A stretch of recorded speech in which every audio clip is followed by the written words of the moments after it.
ખારોઈ ગામમાં તારીખ 23 એપ્રિલ 2026ના રોજ બપોરના શુભ મુહૂર્તે શિવપ્રસાદ ભોજન શાળાનું ભવ્ય ઉદ્ઘાટન કરવામાં આવ્યું। માનવ સેવા અને પરોપકારના ઉદાત્ત હેતુથી શરૂ કરાયેલા ભોજન શાળામાં સિનિયર સિટીઝન્સ તેમજ આર્થિક રીતે નબળા અને જમવાની સુવિધા વિનાના લોકોને નિઃશુલ્ક ભોજન ઉપલબ્ધ કરાવવામાં આવશે।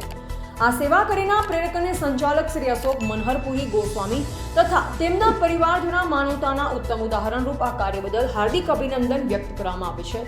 સેજનાથ દાદા તથા પ્રભુ શ્રી રામ તેમના પવિત્ર કાર્યમાં સતત સફળતા અને પ્રગતિ બક્ષે તેવી મંગલ કામના।